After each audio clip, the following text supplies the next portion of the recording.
Good afternoon. It's Saturday. Recapping the Detroit Lions preseason contest against the Atlanta Falcons. Man, there's a lot to break down. Football-wise, what happened in the fourth quarter that ended the game. Detroit Lions, Atlanta Falcons, both classy organizations, handled it exactly the right way. Maurice Norris, Detroit Lions safety, by all accounts, is doing well. He's talking to his teammates. All his teammates are posting on social media. We'll talk all about it. It was highly unusual. You know, the game is suspended. You don't know what's happening. Dan Campbell is meeting with the players. I thought that, and Christian and I thought that both Dan Campbell was trying to rally the troops to say, hey, we got to figure it out. It's football, but we got to talk about it. Football is a violent sport, and myself being a fan of the NFL, UFC, professional wrestling, there are moments that realities of the violent nature of some of these combat sports hits you right in the face. And that's why I've asked some of these players, man, it's a violent sport. What do you do to try and take your mind away from the fact that on any given play you can get hurt? And you just have to really understand that you respect the fact that it's a violent sport. You do what you can to protect yourself, but at any given moment, you could be hurt. Welcome, everybody that's in the chat. Here we go. Doc, give me the juice. Let's go. Full of energy. I feel good. I feel like my favorite colors in these collared shirts are the dark grays. And, you know, I'm not a fan of the blues and the dark whites, but my wife got me a lot of nice outfits and looking professional today. Welcome, Detroit fan man. Like always, hit the like button, subscribe. Let's keep growing on the trek to 4,000 subscribers. Thanks, everybody, this weekend. Drop your questions. Those that leave a super chat or a super thanks, get right to the front of the line. Here's how the show is going to break down over the next hour, maybe 2 hours. It's a nice day. So we still got a lot of content at Lions on SI.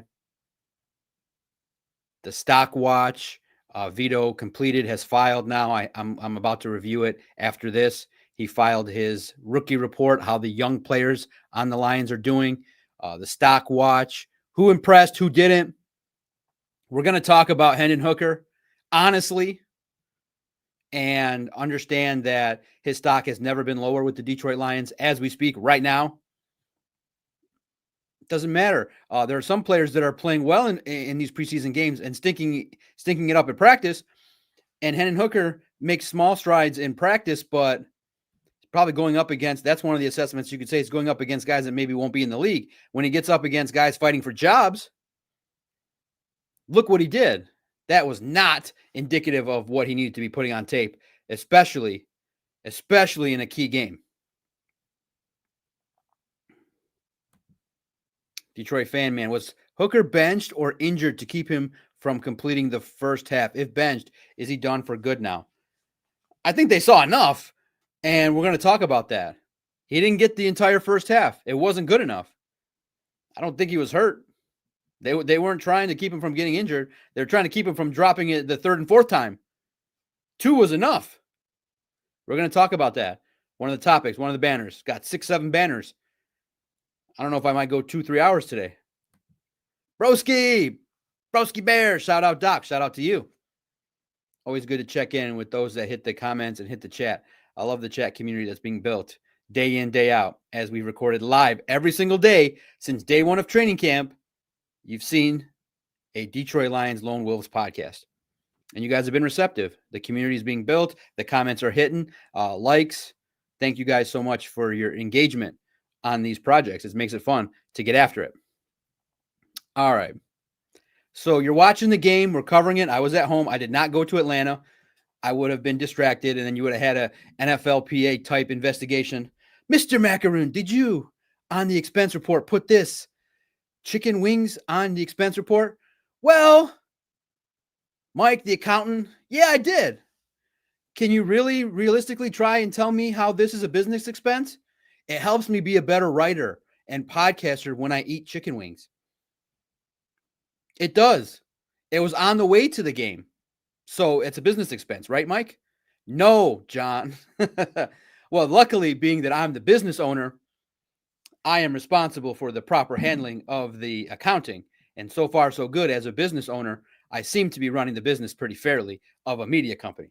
So not only am I a good podcaster, I'm running a media business that has money in the bank. But going to Atlanta, there would be, car rental, airlines, chicken wings. Mike would be like, this is not an expense. We are not expensing it. Yes, you are, Mike. I need this off the taxes. This is not suitable deduction, Mr. Macaroon. Okay, fine. Phil, and pineapple pizza. Chicken wings and pineapple pizza is not expense. You can't deduct that, Mr. Macaroon, off your business. Okay, no problem. I was just trying to apply for the NFLPA. I thought that's what you do. You're watching the game. You are analyzing the developmental players. You're typing. So clearly the first takeaway was to get Dan Campbell's comments from before the game onto the site. And I'm starting at my takeaways. Clearly the first takeaway is always going to be how Hendon Hooker's looking, and he's turning the ball over. You're like, do I got to write this again? Hendon Hooker stinks it up. And so you're typing, and relatively speaking, the first half provided so much content that we had a healthy amount of takeaways that was on the site. But unfortunately, the game was suspended in the fourth quarter when safety Maurice Norris went down, and Nathan Carter, I believe former Michigan State running back, got him.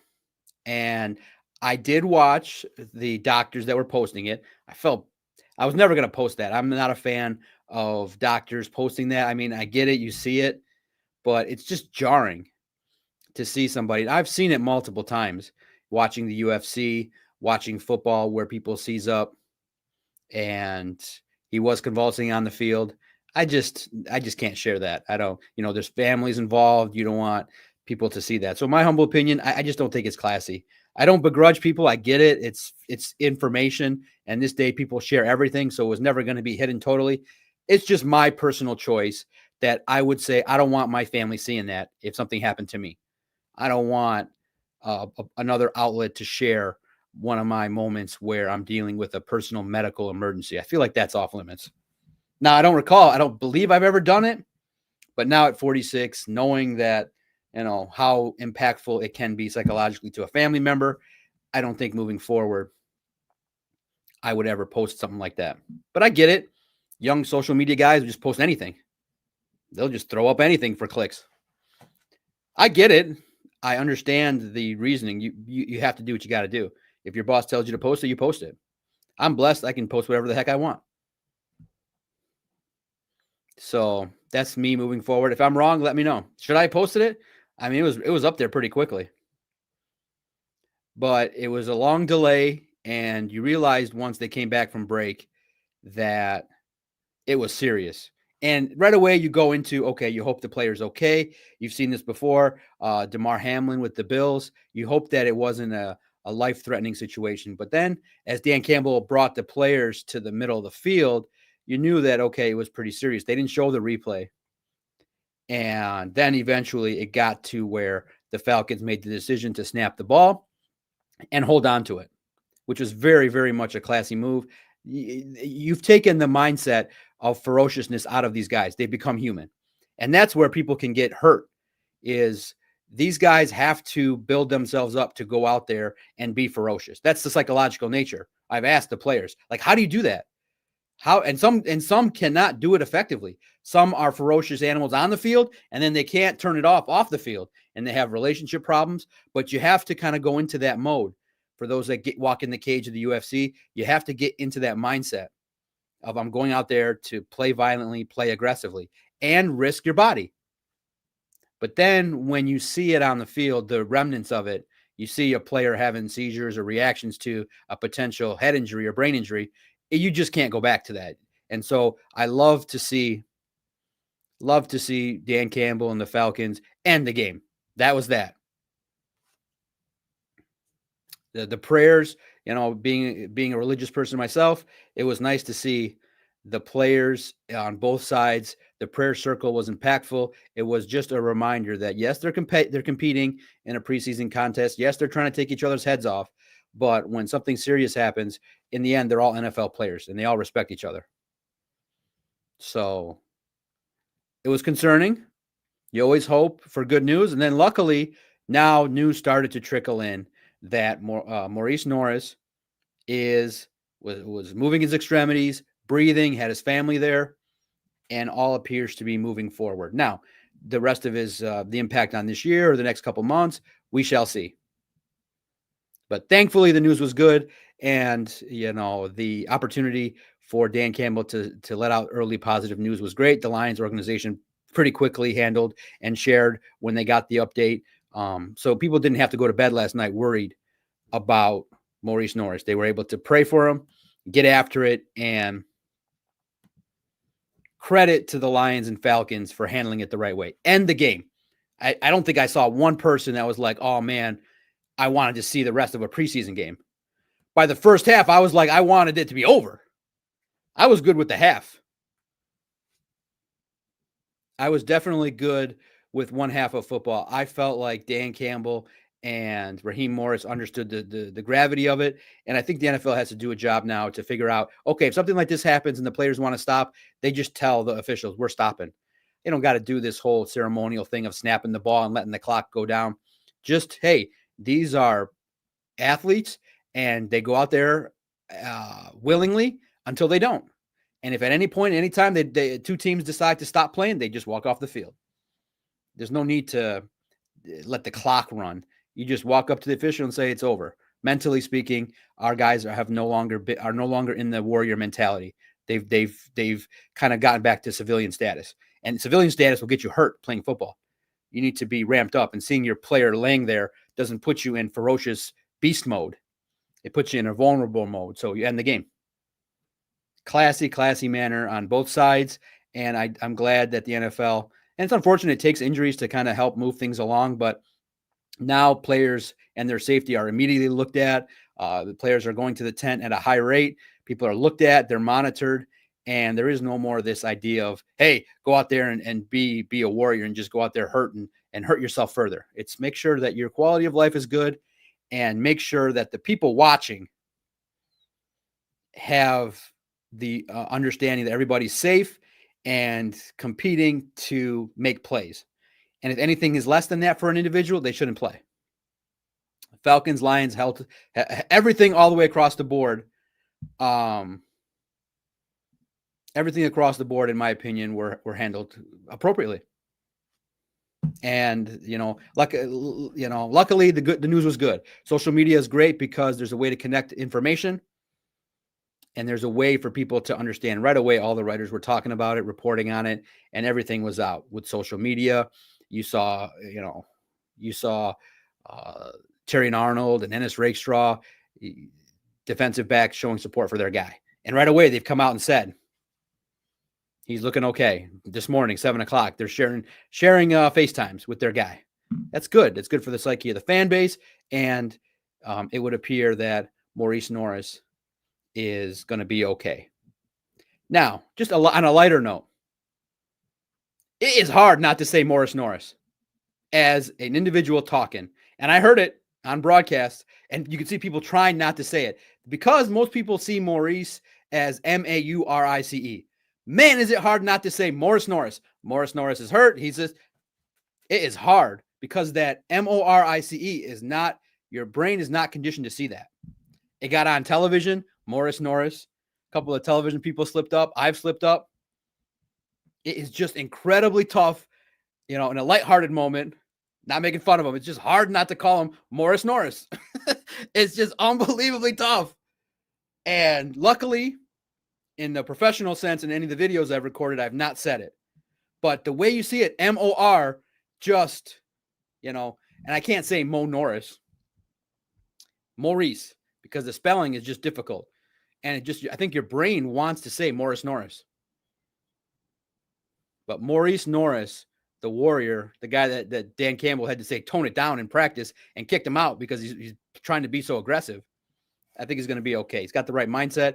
He's been taken under the wing of the defensive backs. They like the second-year player. They like his attitude. And he had a good practice, and he was handling his business. So you hope that, first and foremost, he's okay. But, man, it's hard. Maurice Norris. It's hard. It just rolls off the tongue so easily. It's just the natural thing. When you see it, when these guys are reading teleprompters, the first thing you see, M-O-R, you think Morris. Maurice. We all think here, old timers, Maurice Rocket Richard, Maurice. All right. But luckily, and it was good too. I think it gave everybody pause. I had my takeaways written. I didn't air it out until this morning. It actually, when something like that happens, it gives us time to catch up because there's so much content that needs to happen after the game. What did Dan Campbell think? Who played well? Who didn't? Our opinions on it. So it slowed everything down to focus on one topic, which was the health of a Detroit Lions player. A couple updates, and then we got to today. I think a lot of people took that tact. All right. Now we're going to talk about football. And it doesn't preclude or prevent me from sharing, I think, the opinion that everybody else had. What did you guys think of how that went down? Were you guys concerned? Do you have kids? Did you turn it off? What did you guys do? And now, I will say, I will save my thoughts on the broadcast to the end. I'll add the banner. I thought the broadcast, man, I don't know what's going on. Are there any good producers?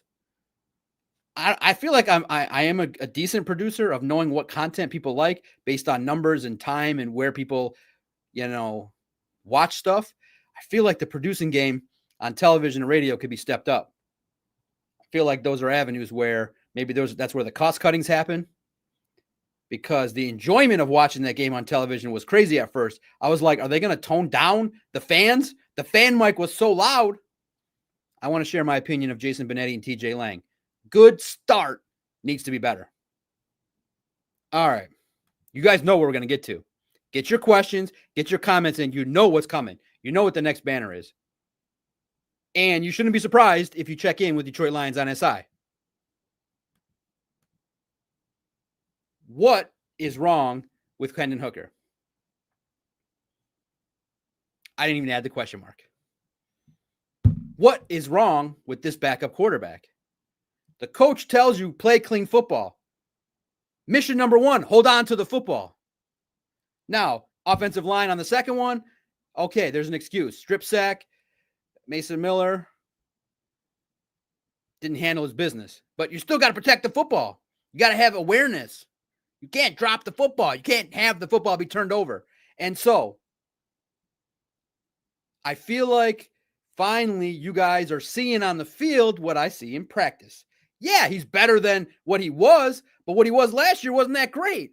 So what people do is they conflate, well, he was better than last year with the standard. No, there's a standard of quarterback play you got to reach.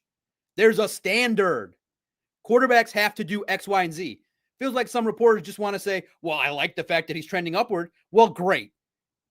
He showed up to work and figured out how to throw the football to the right guy. Congratulations. But there's a standard. Operate as if you are competing to be a starter, not just a low-level entry backup. There's a standard. And so day one of OTAs, I said, and I couldn't believe I wrote it on day one of OTAs, not even training camp. I wrote, we might need 2 new backups.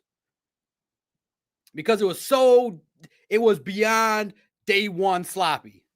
Couldn't get it right, holding on to the ball too long. Like day one, I show up looking good, clean shaven. You put your best effort day one. Day one was not good. But everybody wants to report on like, oh man, he's now great. He can release the football. Yeah, congratulations. You're not holding on to the ball too long. Now I want you to complete passes, run the offense, get first downs, lead your team to touchdowns. Where's all that? That's not happening. So what's wrong with Hendon Hooker? He's not playing well. And he's now showcasing it out on the field when he's given an opportunity. He didn't even get the half. When the head coach tells you the mission this week after 5 turnovers last week is hold on to the ball. He should have just been holding on to the ball like this. Take all the sacks. 2 turnovers? Ineffective play. And then your competition comes in and takes over your job. So Hendon Hooker's not playing well. Clearly. But if you follow us, we've told you that we're treating him like, are you competing with Jared Goff? Not just are you showing up and being a backup. And like I told you on a previous podcast, when there was communication issues in practice, it showed up against the Chargers. When he was dropping the ball in practice, He did it again in the game. Not good enough. Not to the degree that a guy at that position, a draft pick, a developmental player, there is not enough progress. So great. You went from a 0 performance to a 3. And I was nice. I gave him a C. And you guys, I humbly thank you. You're like, Doc, where's the C coming from? You guys are hitting me on Detroit podcast. That's a D. That's an F.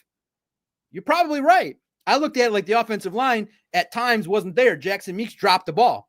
So I gave him a couple bonus points. I did grade on a curve because there were some things that did not align with a play being made. But Hendon Hooker turned the ball over. Mission failed for the backup. Now there's a problem.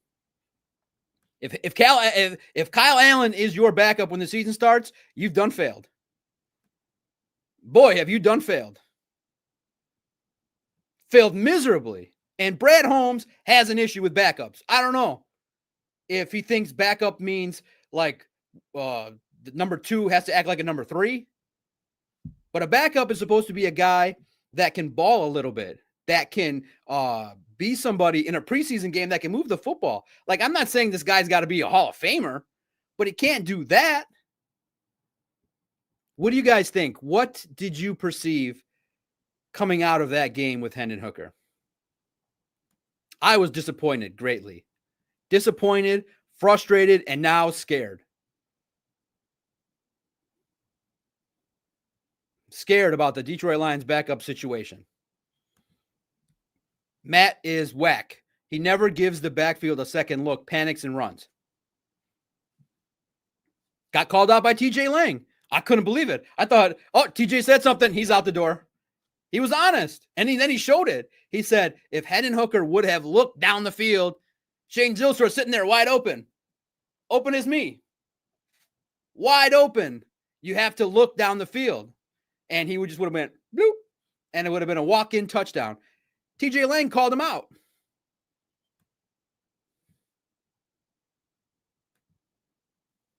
I was of the opinion in that situation, Detroit fan man, while it was frustrating, I just would have given him the whole game.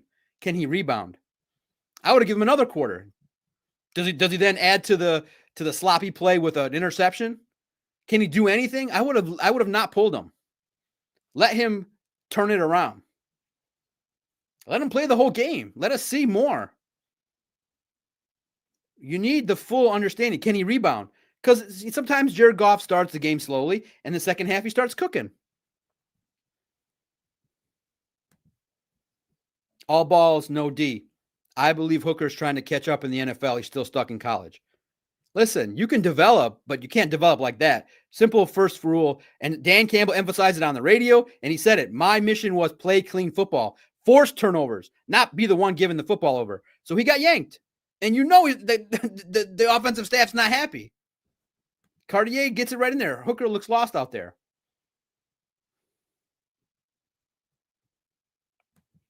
Brent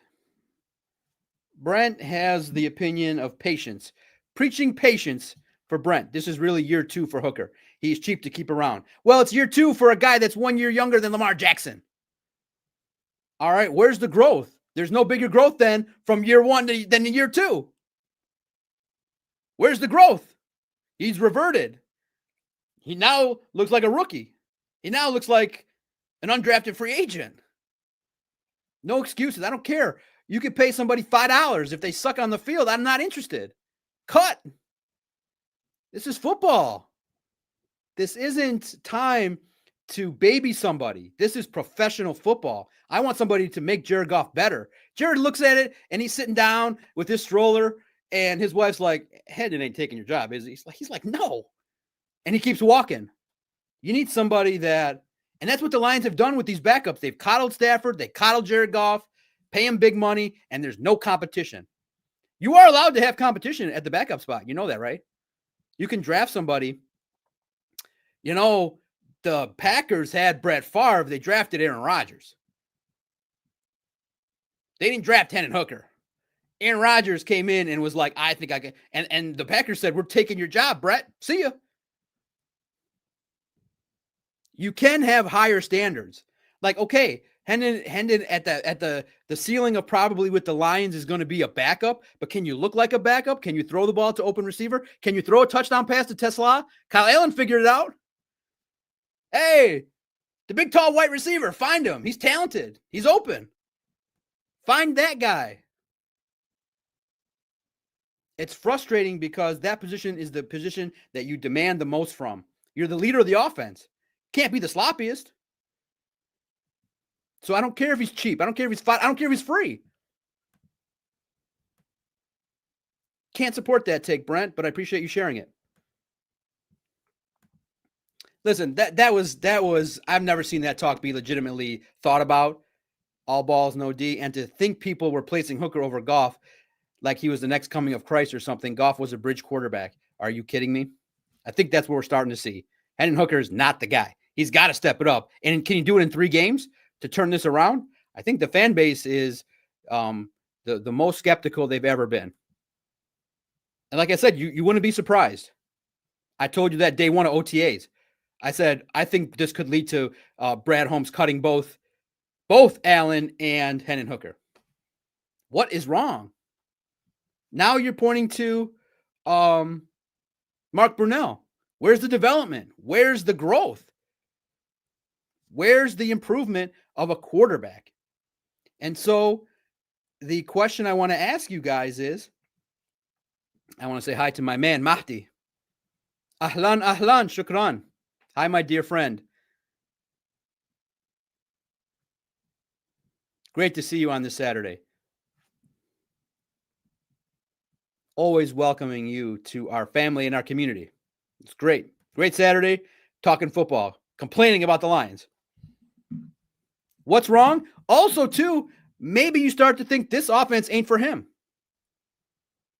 This offense might not be suited to help Hendon Hooker play at his level. Maybe you need different set of calls, getting him out in the pocket and running early. This offense may not suit him. This offense may not be in a manner that's going to make him grow. It might be part of the reason with the Lions. What is wrong?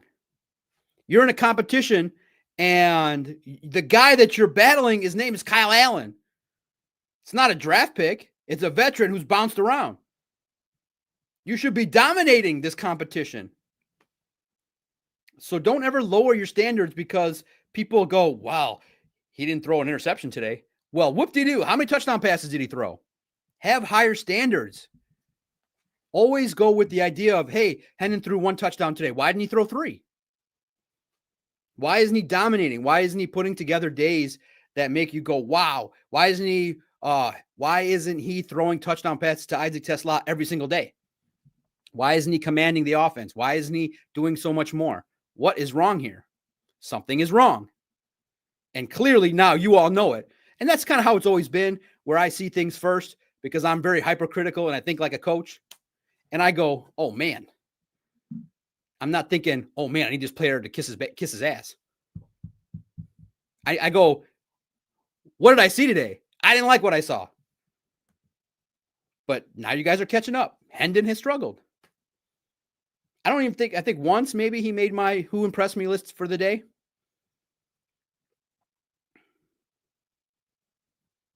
Oh, man, you guys are like, man, we are simpatico. I was going to tweet that yesterday.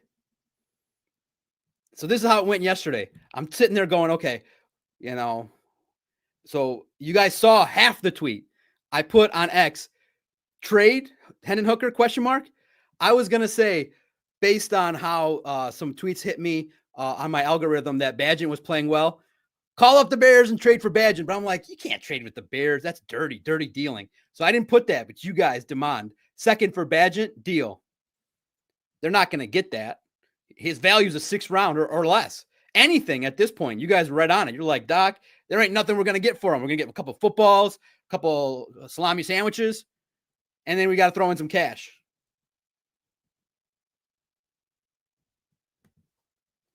Broski's doing the football scaping here. The point of a backup quarterback is to have a guy who can step in for a 5 to 6 game stretch while the starting quarterback is out and keep the team above water. Ding, ding. You're right. Have we ever had that? Good Lord, I feel like I've been covering the NFL and never seen a backup that knew what he was doing. First of all, I need hazard pay. I want everybody to take a moment. This is the moment of the show where we're going to sympathize with Doc. I've seen Tim Boyle. I've seen Nate Sudfeld, Hendon Hooker, David Blau, Jake Fromm. Please sympathize with my eyes watching quarterbacks. What on earth did I do to deserve that level of backup play? I didn't deserve that. I'm a nice former Detroit Lions season ticket holder. I was quiet, never got ejected, never made a peep, never got drunk at the stadium. I wasn't part of the Million Man March. I just show up, never wore the opposing jersey. I just showed up to the Lions Stadium, watched them lose in the early 2000s in the early part of Ford Field. I saw the St. Louis game on Monday Night Football where Steve Mariucci embarrassed the city. I watched a lot of bad football. And then on top of that, I get to watch this level of backup play. Can we get a backup that can lead an offense? A second team offense. Can we get a backup that knows how to lead? That can play the position? And yet they go out and get these 9, 10-year veterans that have never done anything. That we look at Kyle Allen's mini small performance and we're like, he's the backup. That's what we've been forced to say. Oh my God, that's the backup. If Kyle Allen's your backup, you're not getting 5 to 6 games out of it. Listen, by and large, most people believe that if Goff goes down, it's over.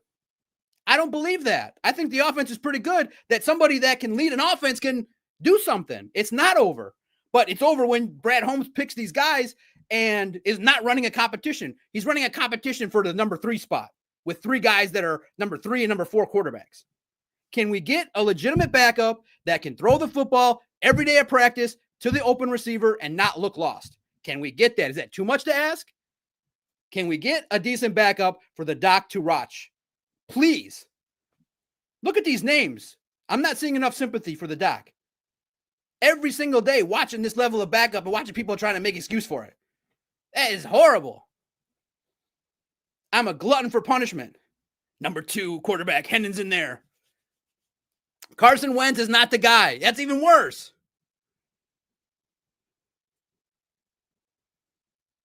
Please up the standard for the backup for the Doc.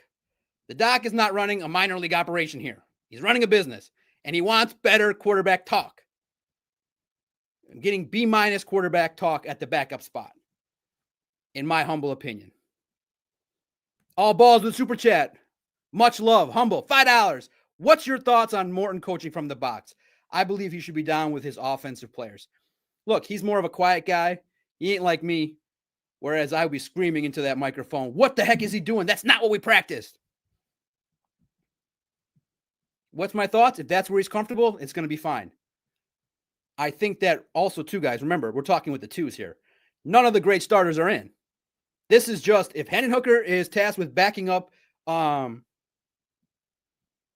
Jared Goff, look what's going to happen. Brad's going to have to get on the phone with Tampa and give up a 5th-round pick to get Teddy here. Like, you could have had a, listen, Jason Licht, this is Brad Holmes. How you doing? Family's good? Good, yeah. How about a 6 for Teddy? Okay, throw us Vaki too. Really? I don't want to throw in Vaki. Really? We like him. Throw in Vaki in a 6, you get Teddy back. It's like, all right. Again, I'm of the opinion that, you know, if you're up, you can maybe see things. I know people will say you can see more of the intricacies of the defense, but there should be some offensive staff members that will help. Whatever the offensive coordinator likes, I've never been of the opinion that they have to be on the sideline. There's a lot of noise, a lot of chaos, and I do think the Lions' game plan will always be ready for him to call plays and have a set. Now, if it doesn't work, maybe he'll come back down. Listen, we're just talking about the preseason and the backups here. We're venting after watching. Now, this is like a summation of me watching 8 years of awful backups. Draft somebody legitimately that can compete. Probably in this offense, I know everybody loves the mobile quarterback, and that's the way it's going, but you've developed a pocket passer with an offensive line that's been working with Jared Goff for years. And of course they can adapt, but you probably need a prototypical pocket passer to come in and learn. What's Jared Goff teaching Hendon Hooker about mobility? Thank you, All Balls No D, for your super chat. Thank you. Super chats move right to the front of the line. What do you guys think about Hendon Hooker? Am I just pent up because of all this bad backup play that I've watched? Oh my goodness, man. David Blau, Tim Boyle. What did I do to deserve this? Just because I started a podcast? 2013? I didn't deserve this. I deserve better. Phil, our guys are still very young. Yeah, Jackson Meeks didn't do himself a favor on that route. He dropped it, but he had a good game with Kyle Allen. Brent, late again. Darn YouTube, never get a notification even though the bell is clicked. It's okay. Really, the best way to know is on X. I usually give like a 10, 15-minute warning on X at Detroit Podcast. You'll find out. It's okay. You can rewind at your own leisure. It's all good, man. What did Doc do to deserve this backup play? I didn't deserve this.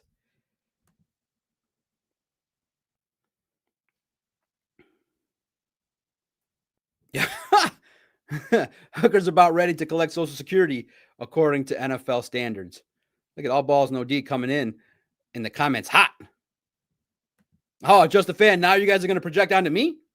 Doc, so you are the reason Lions have crappy backups. Probably. They're like, we will not let, that's what it is. It's a conspiracy. We will not let him ever consider writing a story about a controversy. They don't want me to go, Dan, I noticed that Hendon's had a couple of good games. What's keeping him from taking Jared's job?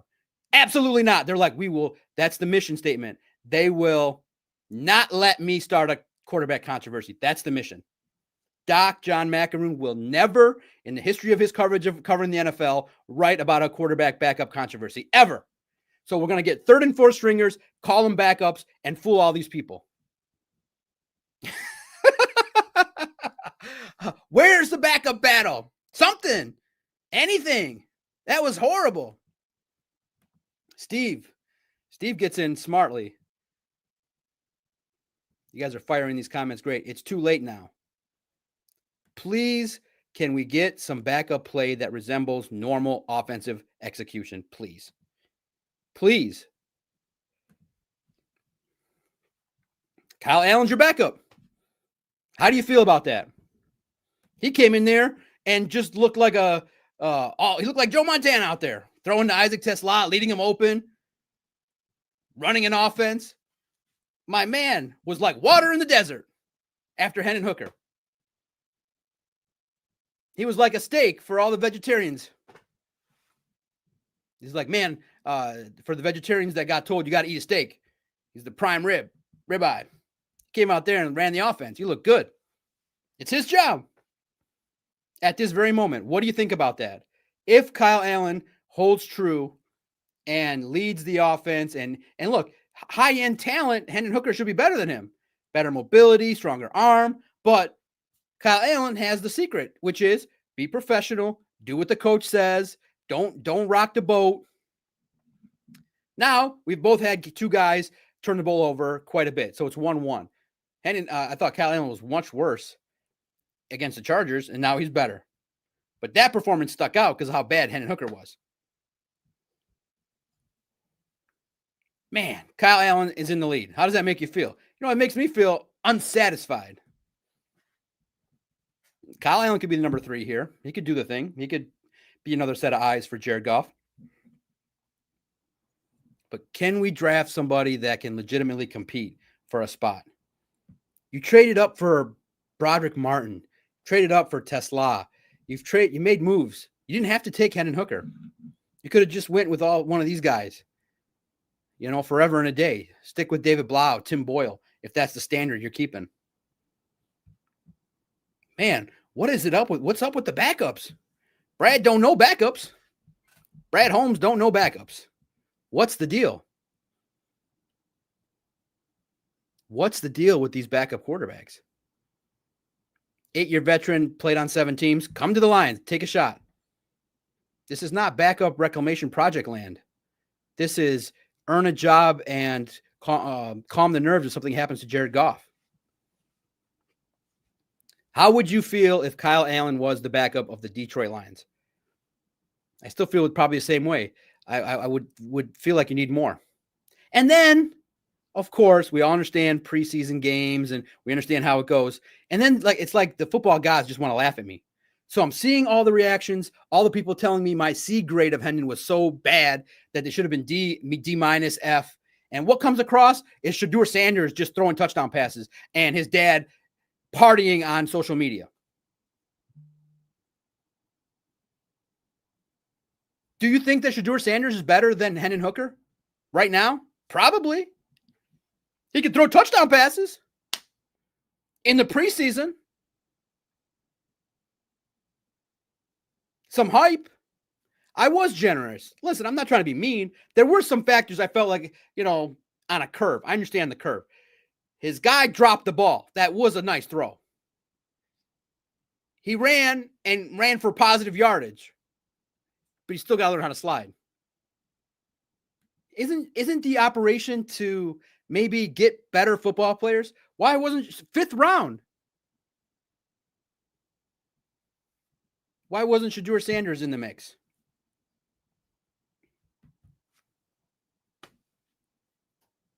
You could have had at least some buzz and a guy that could take all the heat,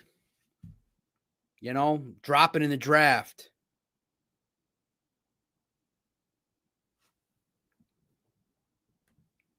Steve, take a drink, bro. You're too angry. No, it's not angry. I'm happy. It's something to talk about. When you're competitive and you want something good, you want something. What am I going to do? Talk quietly? That's how I am. And plus, it's if you go out there for 7 years and watch this kind of play, that's tough to do, man. That's tough to do. Excellence. Just win, baby. It's all about excellence. Grit. I want that at the backup spot. That's because I care. And I don't like that. I don't like when the mission is don't turn the ball over and you turn the ball over. And I don't like the fact that it's repetitive. 7 years it took you to figure out how to get, or 5 years to get a backup in here. Brad Holmes cut 2 backups in one offseason for Nate Sudfeld. Brad Holmes said, Tim Boyle and David Blau, you didn't make it. We're going to bring in Nate Sudfeld. Oh my goodness. I deserve better than that. Successful podcaster, lovely football man, lovely football mind, can spit out some words, well-dressed, nice person. Can we just get some stable quarterback play at the backup spot? Maybe that's why we can't have it both ways. We can't go on the air and say, Brad, please let Hendon Hooker throw the ball. They're probably like, John, listen, if we let Hendon throw the ball, then we're going to prove to you that he can't play. So we're just going to let him hand the ball off and make a couple reads and get after it. We're going to give him less than nothing to show. So we got Hendon standing on the sideline looking sad.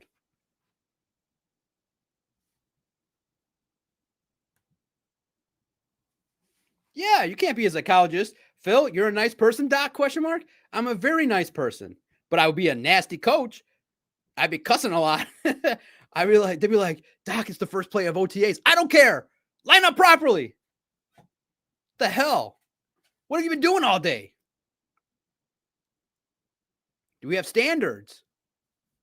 The standard, and I'm actually, these low words I don't get. I want the floor is so low that all we want is Hendon not to turn the ball over.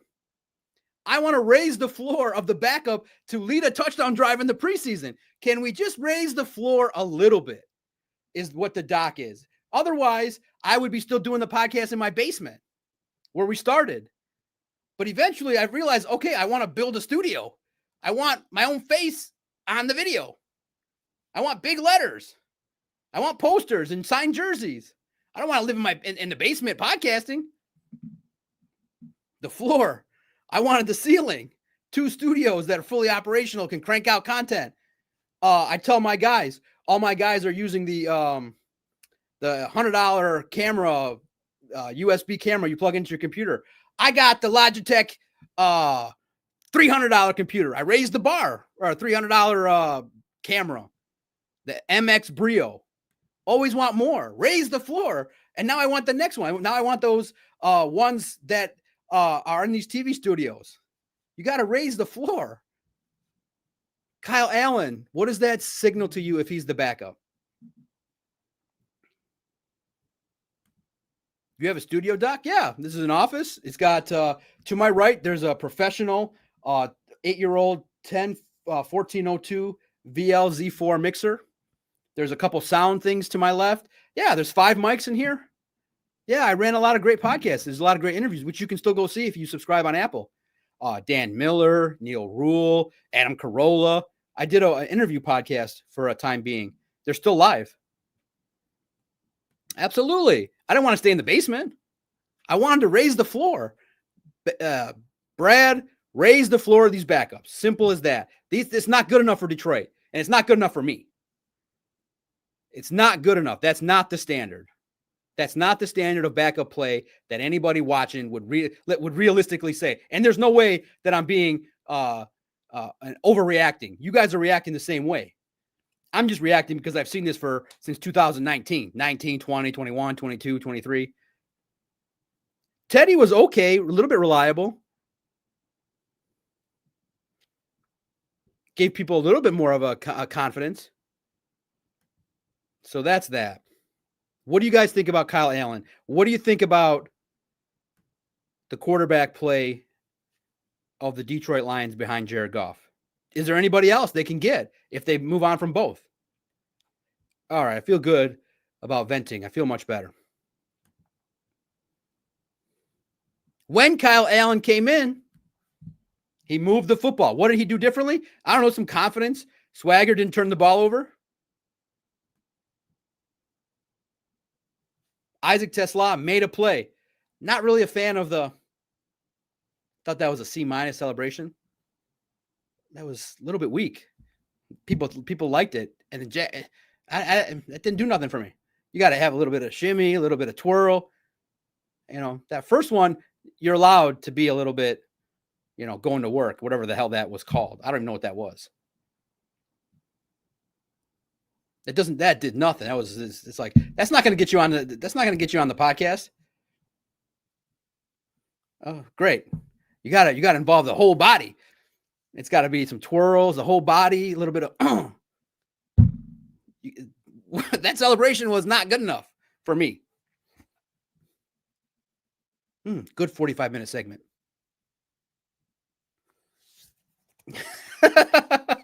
Hey, who am I going to tell? I'm definitely not that creative. I just know that could have been more creative. But, man, okay, I was joking around. I saw Tesla on TV again on Fox 2. For those that have been listening, Isaac Tesla has the world record for Detroit Lions for being on TV every single day of training camp. And he was on TV again last night on Channel 2. Isaac Tesla is on TV every single day. Reporters are like, this is the big, tall, white receiver. We can't miss him. Let's get him on the air. Every single day. He's the chosen one, and he's earned it. And at some point, you say, are we being hyperbolic when I did a podcast saying he could be the starter? No, he could be the starter. Number 3 guy. He looks the part. Sometimes you go, is this really the right take or just being overreactionary? And I was like, no, he looks the part. Catching the ball, makes plays when it counts, is open, is bigger than the defensive back, and makes plays. Makes Kyle Allen look something. So Tesla and Jackson Meeks, in my opinion, one of the great takeaways from the game is knowing that some of your young rookies that are battling for positions are making plays. And that's really credit to Scotty Montgomery, who is able to take talent and mold them and I think get the most out of them. Scotty Montgomery has to be pleased with Jackson Meeks other than the drop. Has to be pleased that when Dominic Lovett went down, this player who's got the full support of Zadarius Smith, his uncle, who was cheering from the sidelines as well on social media. I like the fact that Isaac Tesla and Jackson Meeks are seizing the opportunity. That's what it looks like. You don't have to wait to make plays. Now we're seeing it from the wide receiver spot. This is football, guys. It's not rocket science. I know everybody's like red shirt, slow and steady, but true talent rises to the top. True talent can make plays on anybody.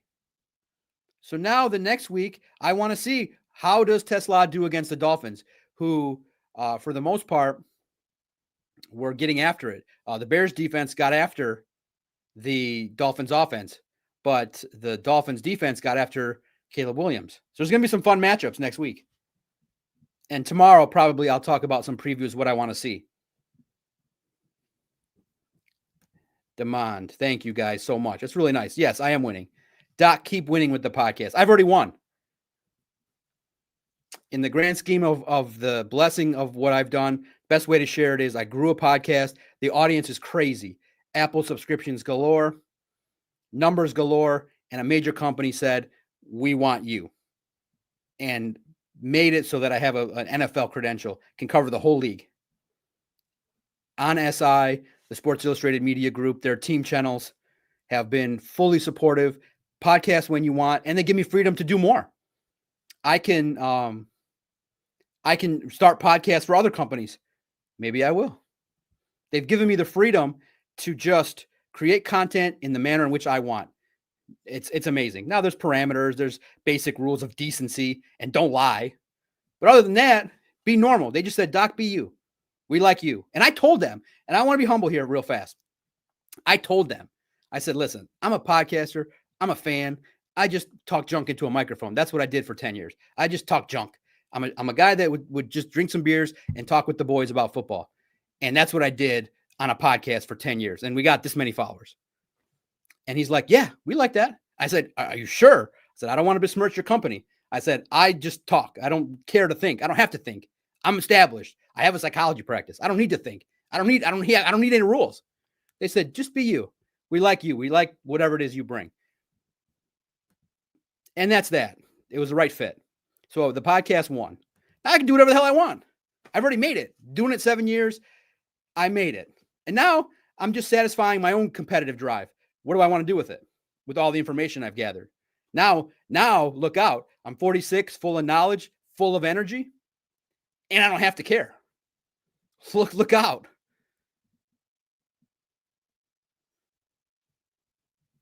Tesla, Jackson Meeks, shine. I loved it. I love that. Step it up right away. Why make everybody wait? What did you guys like about Tesla? Are we crazy to think that he could start right away? Could he take Tim Patrick's job? Are we, as fans, narrow-minded and myself, old school, and say, hey, Tim Patrick's the guy because he's the guy and he's a veteran? Take a job. It's not unheard of to steal a job. Steal the job. Steal it, baby. And I like it. And I know it's not appropriate, but I love calling him the big, tall, white receiver. The Lions got the big, tall, white one. Oh, you can't miss him. He's on TV every day. The big, tall, white receiver. Man, he's a good player. And he earned it. Smart guy, too. Just the right amount of confidence tells me, yeah, I got an 84 at TPC. I'm a good golfer. I whooped my dad, finally. Confidently stepped up to the plate and said, Doc, yeah, I got an 84 at TPC, bro. Top that. Be like, I shot a 184. Top that. I feel like, I would roll. I can roll with Cartier Vanillatron, but I feel like the outside world is not accepting of that. What do you guys think? What's his nickname? Mini Megatron, not there. Vanillatron, Coleslaw, not good enough.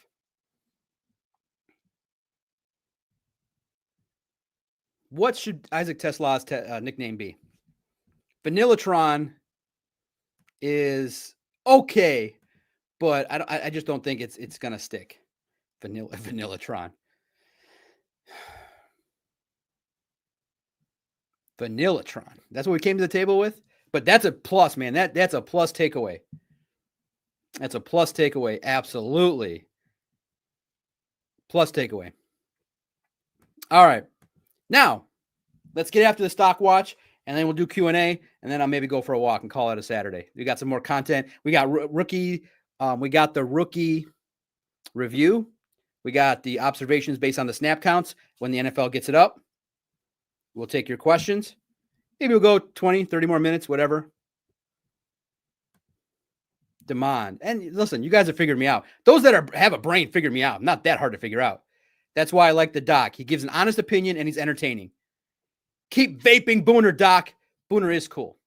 Simple as that. I'm just me.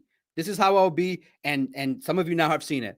I'll talk to you about sports. I've talked to Dustin, the great fan. Shout out to you at practice. This is what you would get. I would be like, man, Hendon. I mean, like, Hendon is a backup. What's wrong, Brad? That's you get me. Now, at work, I don't act like that. I just write down the notes and okay, yeah. And like, oh, sorry. I'm stepping over the line. But one day I'm going to be like, listen, can this be the line so I can see? I'm short. And that's just me. Please, can we reevaluate the lines for the Doc? Can there be the Doc rules? There's the Hutch rules. There's the Jordan rules. Let's put the podcaster like away from everybody. Like all the media can go in the A+ viewing spot. Let me just get a little spot at the 50-yard line to myself and let me write. Can you please move? Like the photographers are taller than me. Their cameras are taller than me. I got to like go like this to see everything. There's one man. And they know I'm kidding. Like I can't believe they assigned someone to read my tweets. I apologize humbly for whoever's having to read that.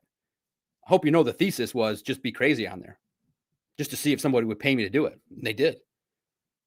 That was a thesis. The thesis of the X page at Detroit Podcast is if I think it, just say it. Just throw it out there. Fake, real, trolling, not trolling, factual, real. Just throw it on the X and see what happens.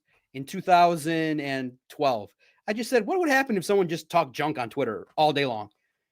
And got rewarded for it. Now, I got to scale back a little bit. But yeah, I'm a real guy talking sports. And I love it. I would not be doing anything else right now than talking ball. Me and Jason Benetti need stilts. Let's start a fund. Just a fan. Oh my God, that's what it would look like if I was broadcasting with TJ Lang, except I'd be shorter. We're going to talk about that. I thought the preseason coverage has been okay, but they got to kind of step that up too. Like you got to have standards. You got to have A+ standards. Let's get to some stock watch. Who played well? Now it's interesting because there was a Broderick Martin signing, guys. He made a play. He made a penalty. I was like, wait a minute. Is that Broderick 99 running out in the field? He hasn't been at practice. Stock up for him. He made some plays. He had a rep. He got pissed and made a block and made a tackle. He took a penalty. That's something to write about. He did something. He used his size to get to a blocker and shed somebody. Made a tackle. Guys, Broderick Martin played football.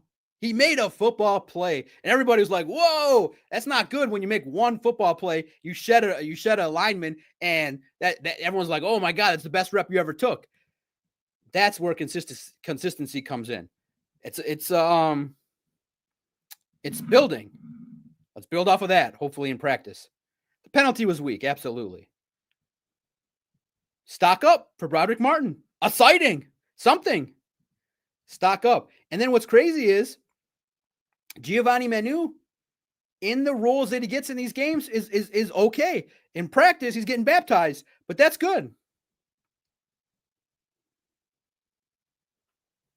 He got around 50 snaps, and it looked pretty good. So it means with Justin Herron, which was so unique, you start the game with a guy getting injured in warmups. That happened to Ennis last year. I think that Manu getting some more opportunity, even if he keeps getting baptized, might be worth something. So it's one of those deals where he shows up and handles his assignments in the games when the lights are the brightest, and then he's got to just maneuver practice. That can be workable. But Broderick and Giovanni Manu had decent performances. They should grade out decently. Stock up for the developmental guys, except for Hendon Hooker. Damon, shout out to you. Get after it. Make sure those boys make their shots. And if they're kids and you play 21, make sure you beat them. Beat them soundly. Side note, I play soccer with my kid, and people think you take it easy on your girls. Heck no. I blast the ball full speed. Stop the ball. That's your job. Get the ball away from me. She comes at me. Boom. I trip her. This is soccer. These girls are ferocious out here. I saw some in the last summer. These girls are ferocious. They be tackling. I saw on television. I showed my daughter. I'm like, these girls are pulling each other's hair out here. So make sure you slap the ball out of their hands and tell them, get after it. It's man business out here. The basketball court is, in my opinion, from my humble watchings from afar. I used to watch the courts in East Point. That's man business there. Go make your bones. That man business is handled there. You could win on the basketball court. You could earn the respect of anybody. 5'3" on a 10-foot court. Yeah, I can dunk it. 360, baby. You know why, Phil? It was the marketing. I had the Reeboks. I pumped those things so tight, jumped through the roof. You know what they called me? The White Jordan. Not gonna lie, I could ball. Crossover, killer crossover. That wasn't Tim Hardaway. That was me. That just kind of made its way from East Detroit to the league.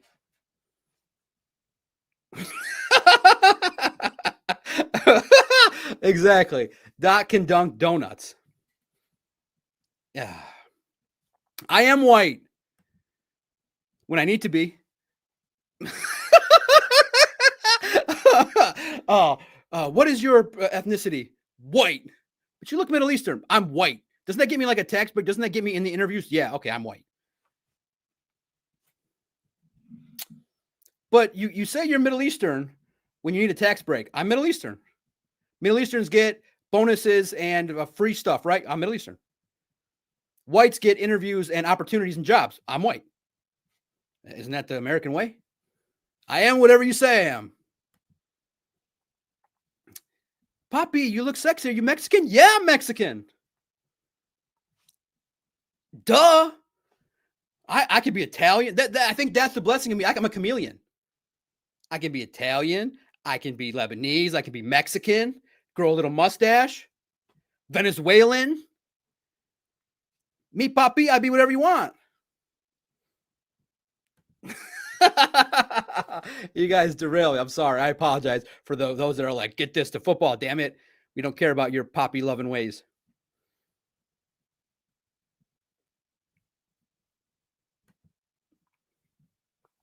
Stock up. Clearly, Tesla, Jackson Meeks, man, they battled. Got after it. Kyle Allen, stock up. You know he's going to be praised. He had a great game. He looked like a player that came in confident and was handling business. So Jackson Meeks, stock up. Nick Whiteside made some plays. Broke up a third down. Couple open field tackles. Opposition gained less than 5 yards on passes targeted to him. Stock up for Whiteside. Let's get after it.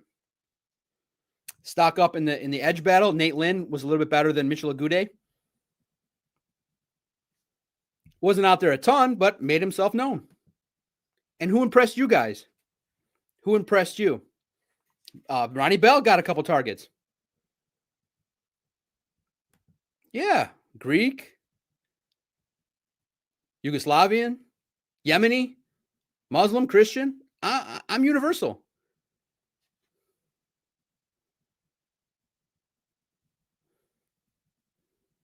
Stock watch is good for a lot of players. A lot of players were winners, in my opinion. Al-Quadin Muhammad, I think, is a player that most people have a lot of confidence in that can do some things. I thought he acclimated himself pretty well. Tristan Colon, I think, is somebody that I think is probably going to be one of the top backups. Good vet, good signing. The only real other concern that I think people are having in special teams isn't as crisp as you think what you would like in the preseason.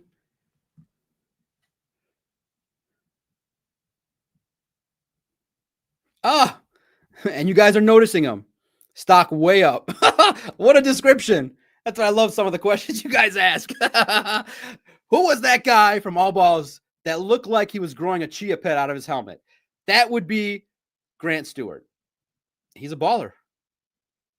That's funny. Missile, Grant Stewart. He's just a great player. I feel like he's the little ball of hate, like the Pat Verbeek of the Red Wings. You just got to write his number down. Makes plays, ferocious. He should stop playing in the preseason. He's got a spot. Stock up Grant Stewart. Yeah, and he's got the lettuce too, man. The lettuce flying out of that helmet is like, what the heck? Because he tightens it up at practice. He ain't letting that thing flow like that at practice.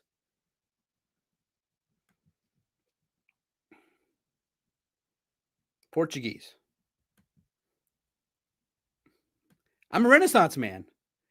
I'm the rogue Renaissance man. John the Doc Macaroon. Persuasive podcaster. Man, I got to write all these down. I could have the longest entrance when I get my first syndicated podcast separate from On SI. He is the Renaissance man. Persuasive, powerful, personality. He is the Doc John Macaroon.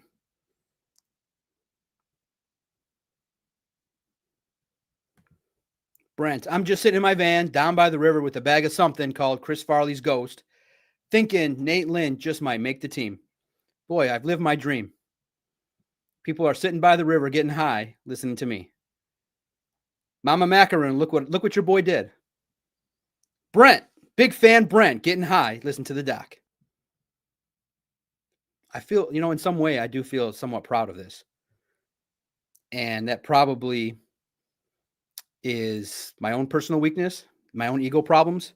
But Brent, your message might be my favorite of the day. Kudos to you. Maybe I'll start giving out some awards during these live broadcasts when I go. The comment of the week gets a shout out on X. Doc, I'm just sitting here getting high listening to you, dog. Get after it. That's what I want. That's what I love. It's great. To the 500 of you, hit the like button. No, Phil. People that know me know me. It's just I'm a wrestling fan. It's an amped up version of me. The real me, I'm a calm guy, but that gets passionate about sports. Only thing that riles me up is sports that don't go your way. Not winning riles me up. There's no better sensation than winning. There's no better feeling than winning. And when you don't meet that, you get mad. Simple as that. I think all people that like sports, if you're a winner, you're happy. If you're not winning, you're sad. If you're a Tigers fan, you're livid. Scott Harris is a guy that doesn't understand the pulse of the team he's covering and working for. Scott Harris out here trying to pull the wool over our eyes and trying to tell us it's filet. You're giving us strip steak, dog. We want filet. Don't come out here. And you know the restaurants that do that crap. I want a filet, please. $59.99. They bring out a strip steak. That ain't no filet. I know what filet looks like. I know I'm from East Detroit and I'm Portuguese and Yemeni, but that is strip steak. That's not filet. And Scott Harris is trying to tell everybody that the Tigers are a strip steak, and they're trying to tell everybody that he's giving them filet when he's giving them strip steak. Get out of here with that.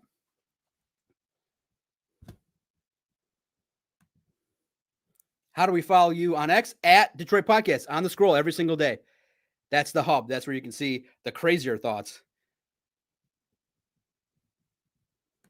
So, Stock Watch, I'm very happy with what I saw. A lot of good happened. Whose stock maybe didn't go. I think Mason Miller is a player that I like his body type. I like his game. I like his personality. I like his abilities, but he's got to work on the pass protection. He was part of the reason that strip sack happened. And I think that he's got a ways to go. I think he's probably a player that might end up on the practice squad to develop, get some depth, but he's raw. He's got a long ways to go. Hendon Hooker stock never been lower. Stock down. Eric Hallett hasn't translated since his pick. Since his interception at practice, it was downhill. With room for more, Hallett could have took a step to make people feel like Rakestraw going down is not that bad, but Nick Whiteside might be that guy.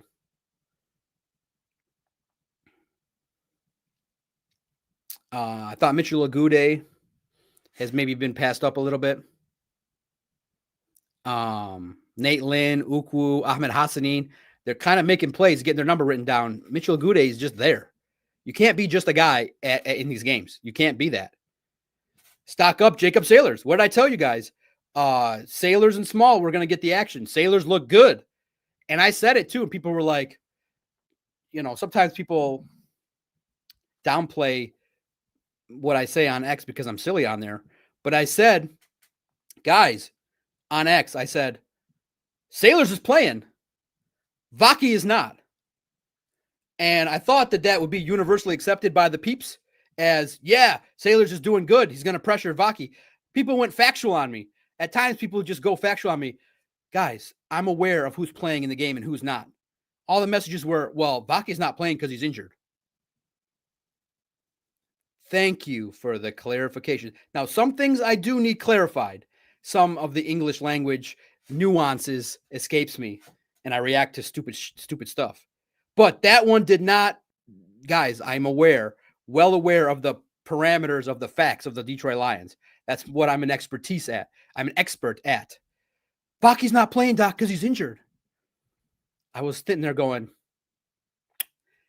I don't think I would be employed as a podcaster writer for a company if I didn't know who was playing and who wasn't. The message was, and sometimes, guys, you cut things off so you don't have to write. Like we're tweeting 200-300 times a day. The point of that post was Sailors is pushing Vaki because he's making plays in a game we can watch. And Vaki's sitting on the couch. So thank you for the clarification that Vaki was injured. I appreciate it at times, but I know who's injured and who's not. Eventually, I would figure it out. John, Vaki's not playing because he's hurt. But do you know that 48 minutes ago in my 30th tweet of the day in the last 45 minutes, I posted that Vaki's out, not going to play because the reporter told us he's not in warmups. And I know you can't follow 1,000 tweets a day and half of them are stupid. But what I was telling you directly is Sailors' stock is up and Vaki starting to dip. Not dipping, not to this low, but dipping. We don't have word on Justin Herron, but that was unfortunate. I mean, you saw he must have had some kind of engagement with his arm. You can go see our live blog. There was a photo taken. There was a big, huge air cast on as he was walking, on his right arm. Big, huge air cast. There you go. Just a fan. Who's Vaki? There you go. He's got to get back out there. And he was expected to have an expanded role. You could tell a little bit of frustration that Vaki hasn't been able to practice and get after it. But the league don't stop. Jacob Sailors, pay attention to that name. He fought. He runs hard. UFL. He wants the job. He's hungry. Pay attention to that name.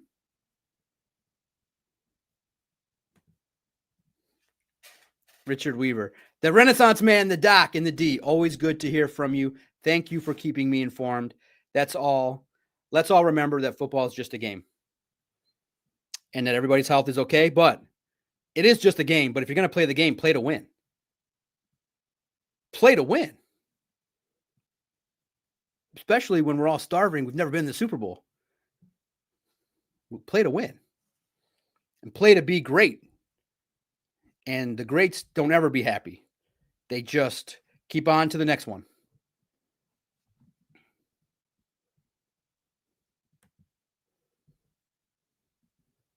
What do you mean? Attila the Hun, do these people not know the Lions roster or depth chart? Yeah, they know it because we post it every week. So eventually speaking,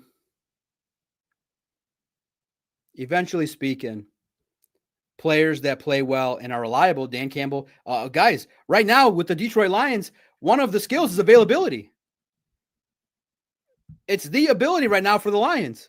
And Dan Campbell's like, whoa, Sailors is here. That's plus. And he made plays. He looked good. He was the target on a drive in the third quarter before the game was suspended. It was power run to Sailors, and he was looking good. And that was similar to he made my impress list because of his running. Jabari Small, not as good. 13 yards on 5 carries for Jabari Small. The guy is Sailors right now. Stock up. And then, of course, as always, stock up. Big boom in Jake Bates with his 57-yarder. That would have been good from 70. So Reynolds is the number 3 running back. Sailors is making a case, at least to be on the roster, at least to be on the practice squad, get some development. All right, get your last set of questions in. Any more hardcore football talk we're going to weave in? Now is the time if you need to hop off. We're just going to do the basic entertainment stuff about the game. Reviewing the broadcast. All right. Now, what I love about reviewing, I should do more reviews because I am a consumer. I am a sports fan. I consume sports. I consume sports websites. I go to all of them. I actually contribute. I subscribe to both newspapers and the combination of the NYT and the Athletic, their partnership. I pay. Now, technically speaking, I don't pay because then I go to Mike, the accountant. Mike, all these things that I'm streaming are deductible so that I pay less taxes. Can we make that happen? He's like, yes, John, those are actually realistic deductions that you're, and Doc, no, you cannot deduct that you're a Portuguese refugee. But it says you get $6,000 if you're a Portuguese refugee. Yeah, I was in Portugal. There was a chance I met a Portuguese person once. I could be a refugee.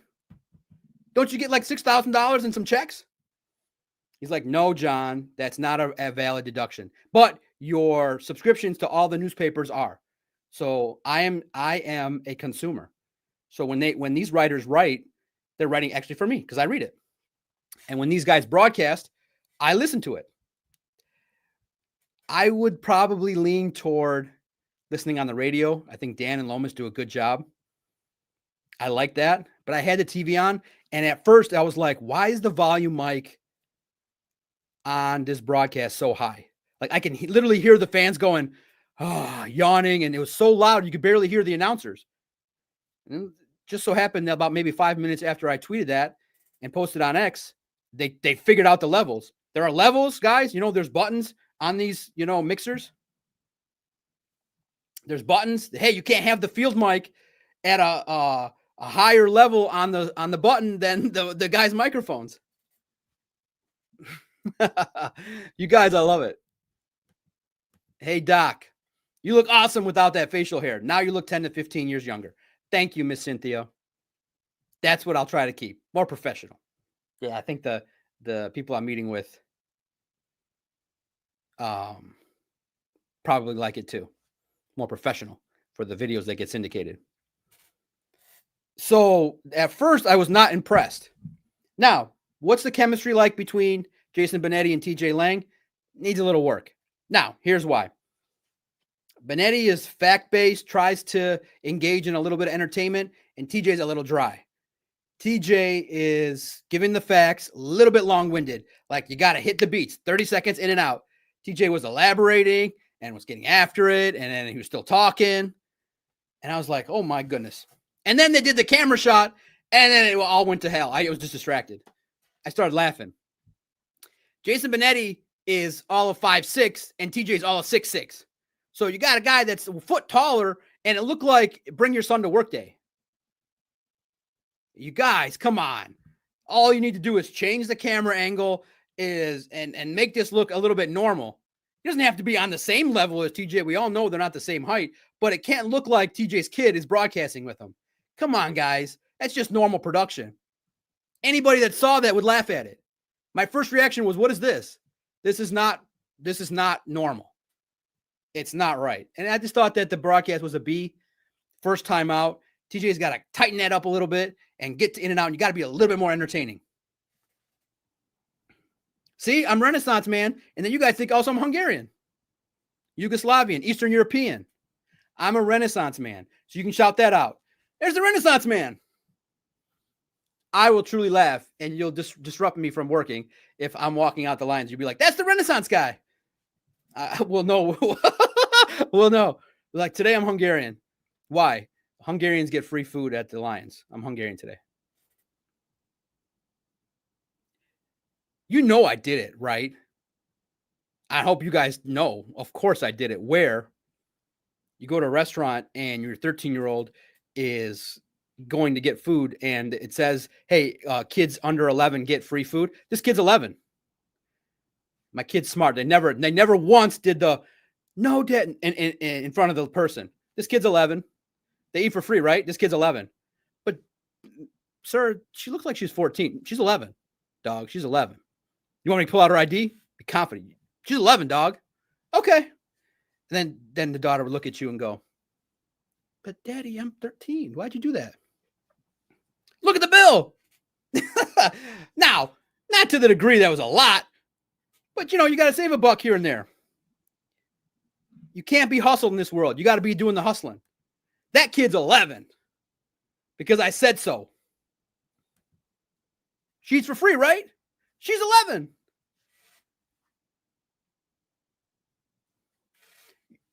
Yeah, she's 11.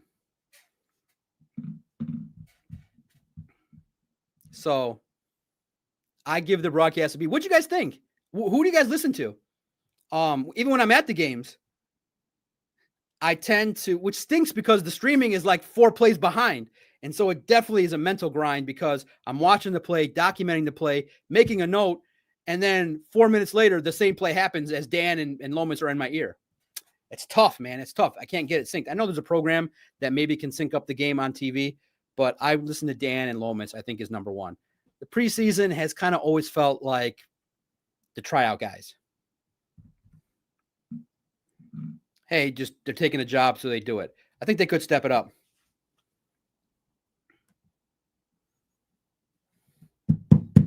Watching some football and listening to the doc. I love it. You guys are shouting each other out in the chat. What did you guys think of the broadcast? Did you like it? What did you guys think? All right. One last couple thoughts here about the preseason game. Thankfully, again, to recap, Maurice Norris is great. I felt like the offense got a spark and got out of the doldrums when Kyle Allen got in there and was able to clean up the mess that was made by Hendon Hooker. Felt like the offensive line at times started to showcase the second unit a little bit of growth and some more answers to who's going to be there. I think Giovanni Manu is somebody starting to enter the door of being in the conversation to be a reserve. I felt like a lot of the guys that are battling for jobs have made the answer clearer over the last couple games. The Nate Lynn's of the world, 5'7", man. He just gets in your notebook. 99 now has to entertain the idea of getting more consistent so that he can get his number written down more. Broski, thank you so much. Super sticker, $3. Thank you. Much appreciated. I know you're listening every day and catching up and you're in the comments. That means a lot. Last call for questions. My last thoughts now, previewing tomorrow, because I'll be back tomorrow, probably same time, maybe sooner, noon, probably 30 to 45 minutes. Got to spend time with the family. Got to hang out, enjoy life a little bit before practice. Joint practices, I'm going to share a little bit about what I wanted. J-Rod, Mr. Macaroon, your presence and representation is always 100. Thumbs up, great. You guys are 100.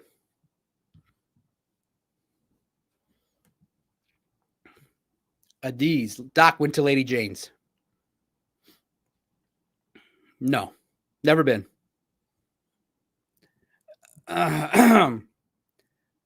All Spartan dogs, Kirk Cousins, John Macaroon, we go to Great Clips.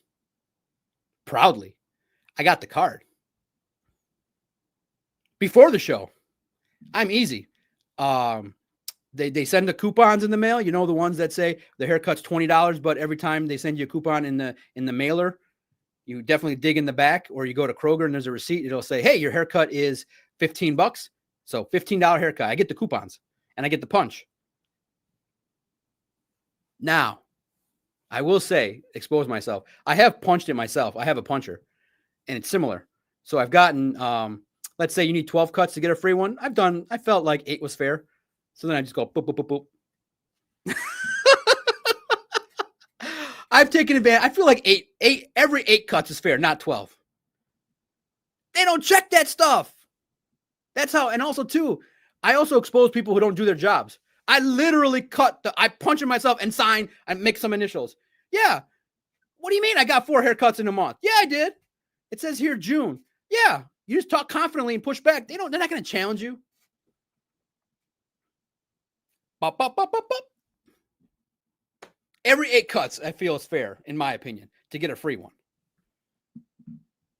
Great clips. 3. And for them, it's nothing. It's a 5-minute haircut.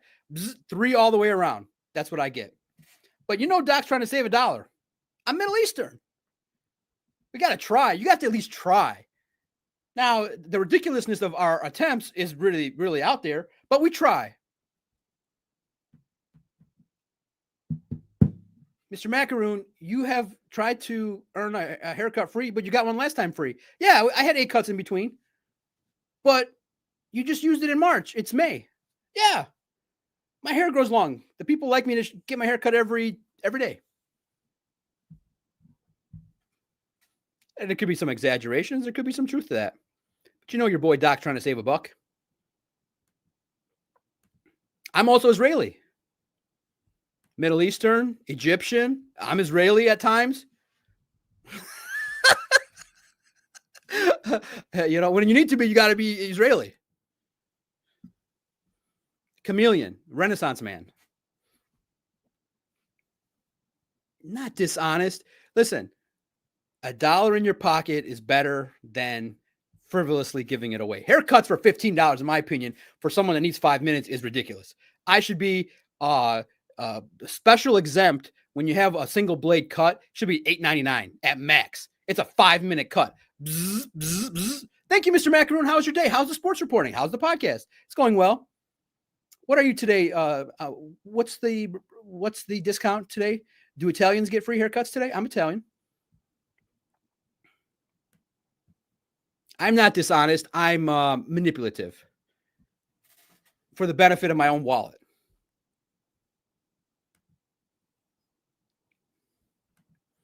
And then the big talk of the day, Doc, trade Hooker for an undrafted free agent. Kyle Allen is number 2. Superfan Hutch, my man. Always enjoy interacting with you. And when Jameis gets released or Shedeur, go get him.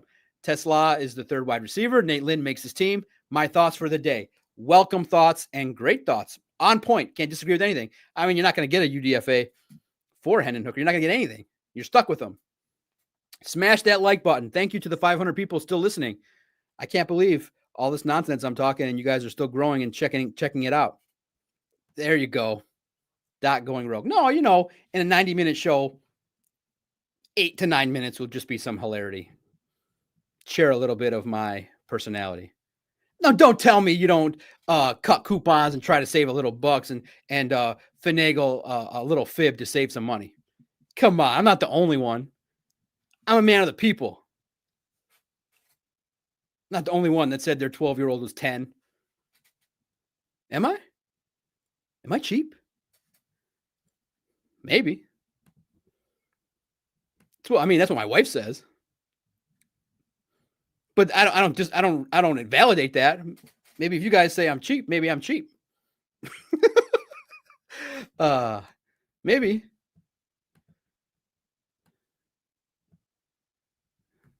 Oh, we're all passing by chance, everybody. And this is just a favor I'm asking. Oh, you guys know me. We are now connected. From the drive-thru, I go inside, man. Come on, be respectful. Hell yeah. Huntington, baby. We got a Huntington collection up in here.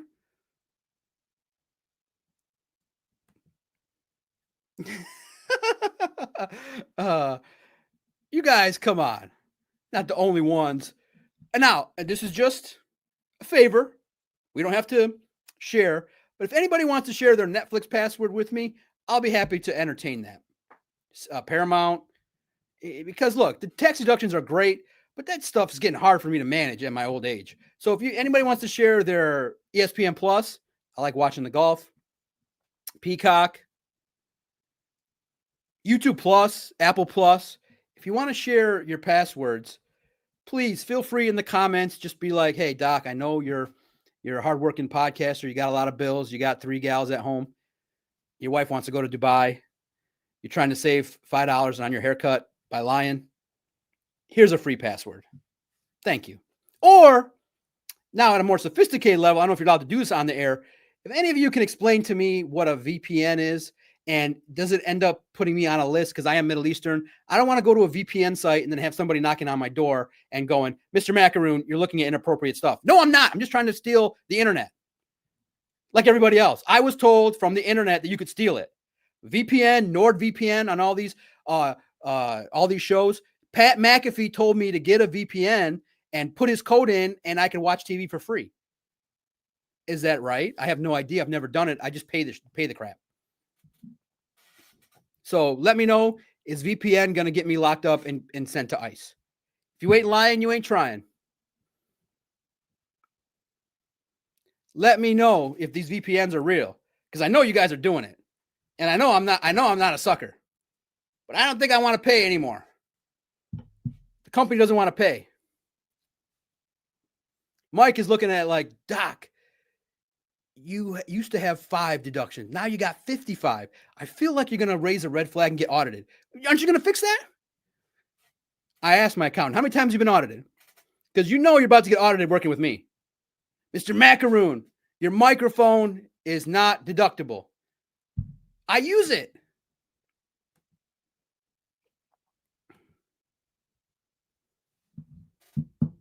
If you're trying to download illegally, USA-based VPN companies won't save you. Bro, I'm not trying to get the stuff that's illegal.